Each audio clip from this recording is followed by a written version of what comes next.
Yo les loulous, c'est moi. Assalamu alaikum wa rahmatullahi wa barakatuh. Je suis de retour pour cette troisième semaine de cours en confinement. Ah oui, il y a déjà eu un mois de confinement, mais bon, on a eu 2 semaines de cours, 2 semaines de congé, et donc on entre maintenant en fait dans la troisième semaine de cours. C'est pas toujours facile, on s'adapte. Mais bon, faut faire avec, on n'a pas le choix. On parle de peut-être retourner en cours au mois de mai, qui sait. On verra bien.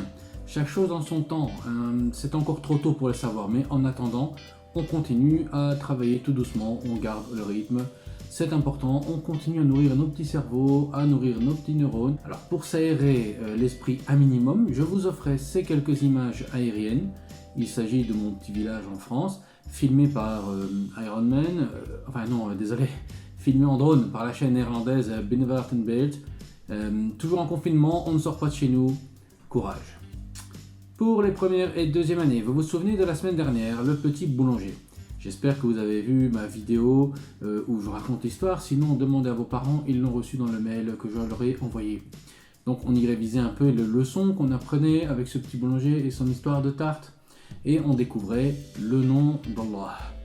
On découvrait comment il s'écrivait en français avec les lettres A, L, L, A, H, et aussi on voyait comment il s'écrivait en arabe.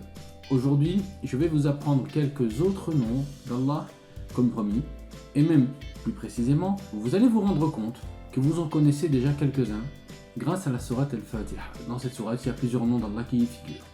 Enfin, je vous apprendrai comment vous pourrez écrire très facilement le nom d'Allah grâce à votre main. Il y a un petit coloriage en vue, bon, je vous en dis pas plus, on verra. Alors, ces noms d'Allah. Pour commencer, rappelons-nous, combien de noms Allah possède-t-il? Qui s'en souvient? J'entends 99. Allez, 100 moins 1. 99. Allah possède 99 noms. Ah, c'est beaucoup plus que moi et que vous. Moi, j'en ai 2-3 des noms. Je m'appelle Laurent, Don't, ça fait pas 99. On a notre prénom, notre nom de famille. Des surnoms peut-être. On est loin d'atteindre 99 noms, comme Allah. Alors Allah, justement, c'est le premier de tous les noms, celui qui rassemble tous les autres. Donc vous allez dire après, il en reste encore 98, puisqu'on en connaît un, Allah. Il reste 98 à apprendre. Eh bien, vous allez voir que vous en connaissez déjà 4 autres. En tout, vous en connaissez déjà 5 actuellement, grâce à la sourate Al-Fatiha. أعوذ بالله من الشيطان الرجيم بسم الله الرحمن الرحيم الحمد لله رب العالمين الرحمن الرحيم مالك يوم الدين إياك نعبد وإياك نستعين اهدنا الصراط المستقيم صراط الذين أنعمت عليهم غير المغضوب عليهم ولا الضالين آمين. Alors, où sont-ils ces noms? Eh bien, on va voir. Premièrement, quand on dit Bismillahi ar-Rahmani ar-Rahim, il s'agit là de 3 noms d'Allah. On a donc Bismillah, on entend Allah, Bismillah, Ar-Rahman, Ar-Rahim. Ce sont 3 des premiers noms d'Allah cités dans la sourate. Vous en connaissez déjà 3. Allah, Ar-Rahman, Ar-Rahim.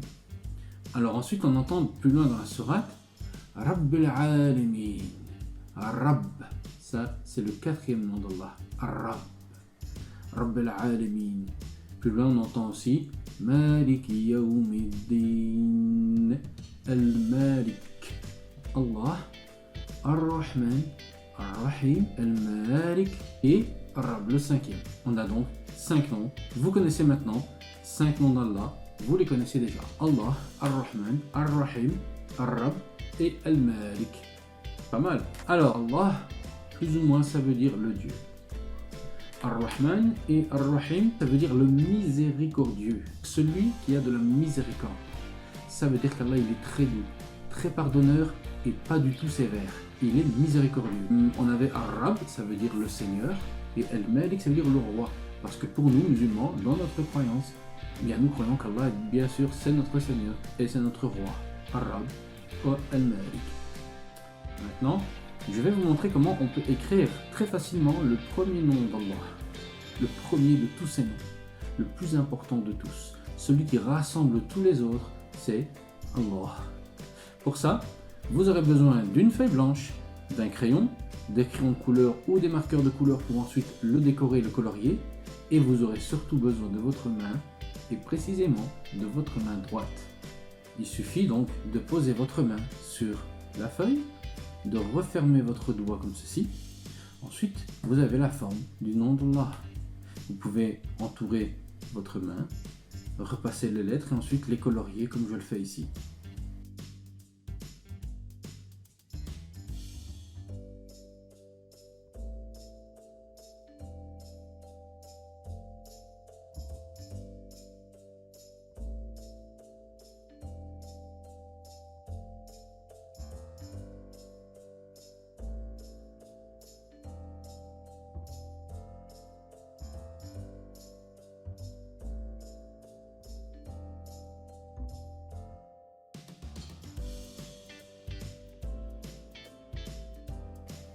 Je vous laisse avec ça, j'attendrai de voir vos dessins. Faites-moi un beau, plein de couleurs et tout, envoyez-le moi par message, ça me fera très plaisir. Et pour le moment, il ne me reste plus qu'à vous dire à plus dans le bus. Ciao, assalamu alaikum wa rahmatullahi wa barakatuh. Pour les 3, 4, 5, 6, tout le monde ensemble. Un petit mot spécialement pour vous. Vous savez certainement que le Ramadan approche à grands pas. Que d'ici quelques jours à peine, nous allons commencer ce mois très spécial pour nous autres musulmans. Et nous allons donc réviser ensemble ce que ce mois signifie pour nous, quelle est son histoire, quel est son sens, etc. C'est parti. Vous le savez déjà certainement, mais chaque année, nous autres musulmans, nous jeûnons pendant un mois. C'est-à-dire que nous ne mangeons pas, nous ne buvons pas, du matin jusqu'au soir, même plus précisément depuis l'aube jusqu'au coucher du soleil. C'est une période très importante dans notre religion, dans l'islam. Le ramadan, ça dure un mois, car le mot ramadan, en fait, c'est le nom du 9e mois du calendrier lunaire, le calendrier musulman. Bien sûr, tout le monde ne doit pas jeûner. Premièrement, le ramadan, c'est un pilier de l'islam, ce qui veut dire qu'il concerne avant tout les musulmans. Ça peut sembler couler de source, mais parfois, certains l'oublient et ils se fâchent quand ils voient des gens manger pendant le ramadan. Et après tout, à chacun sa religion. S'ils ne sont pas musulmans, ils ne jeûnent pas. Premièrement, il faut être musulman pour faire leur ramadan, c'est logique. Ensuite, on dit qu'il faut avoir également un certain âge pour pouvoir supporter le jeûne. On dit qu'on doit être à l'âge de la puberté, on doit être minimum pubère. Donc vers les 10, 12, 14 ans, ça dépend un peu des gens. Il faut être en fait assez grand, assez âgé pour supporter le jeûne. Il faut être assez grand, assez fort pour pouvoir rester toute la journée sans manger ni boire. Ainsi, les enfants ne sont tout de même pas obligés de jeûner, mais par contre, ils peuvent quand même apprendre, s'entraîner un jour par-ci par-là, ou bien jeûner la moitié de la journée, ou d'autres techniques encore pour apprendre. Quand vous vous sentez prêt, alors vous pourrez jeûner comme les grands, comme font vos parents, et vos grands frères ou vos grandes sœurs. Beaucoup de gens pensent d'ailleurs que c'est terrible de jeûner, mais en fait, vous allez voir, pas tellement. Je sais que certains d'entre vous jeûnent déjà, mais on l'a déjà dit. C'est pas si grave, c'est pas si terrible que ça de jeûner, c'est fou. Le ramadan nous apprend qu'on est plus fort qu'on le pense et qu'on est plus résistant qu'on le croit.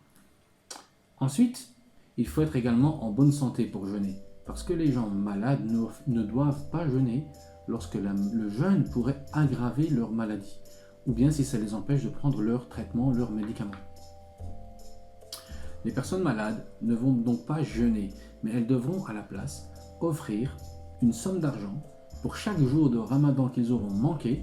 Ils devront offrir une somme d'argent aux pauvres, ainsi ils vont donc compenser leur jeûne par une autre bonne action. Et ils pourront ainsi pratiquer toutes les autres bonnes actions qui sont recommandées pendant le ramadan, comme par exemple la prière de nuit, at-tarawih, ou bien le fait de lire le Coran plus que d'habitude, ou le fait de faire le zikr, etc., d'être généreux envers les pauvres et tout. Le ramadan c'est un mois béni, un mois de bonne action, où d'habitude les musulmans se rassemblent par exemple tous les soirs à la mosquée pour les prières de nuit qu'on appelle at-tarawih. Bien sûr, ce n'est pas possible cette année-ci à cause du coronavirus malheureusement, mais on pourra toujours prier chacun chez soi dans nos maisons.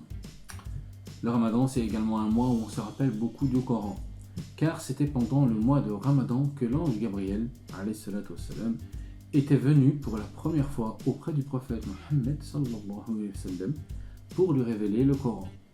Le Ramadan s'est donc appelé le mois du Coran. C'est un mois, enfin, où on essaye d'être plus proche de Dieu, de faire plus de bonnes actions que d'habitude et d'éviter encore plus les mauvaises actions, d'être plus généreux envers les autres. C'est un mois où on se prive de toute nourriture et de toute boisson, ce qui nous permet de nous mettre à la place des pauvres et de mieux comprendre leurs souffrances. À la fin de Ramadan, bien sûr, nous fêterons la fête de l'Aïd el-Fitr, mais c'est une autre histoire sur laquelle nous reviendrons plus tard. Pour le moment, je vous communique un petit carnet d'activités avec cette vidéo. Vous y trouverez une série de petits témoignages sur le Ramadan. Ce sont des témoignages de jeunes musulmans qui expliquent ce que le Ramadan représente pour eux. Vous trouverez aussi quelques activités à réaliser cette semaine, un peu de quoi s'amuser si vous le souhaitez, toujours rien d'obligatoire, ne vous inquiétez pas. Cette vidéo est maintenant terminée, il ne me reste plus qu'à vous souhaiter à très bientôt. Prenez soin de vous, prenez soin de vos proches et de vos familles. Tenez bon pendant le confinement. N'hésitez pas à m'envoyer vos petits messages ou même vos questions, ça fait toujours plaisir. Je vous dis à plus en plus. Ciao. Assalamu alaikum wa rahmatullahi wa barakatuh.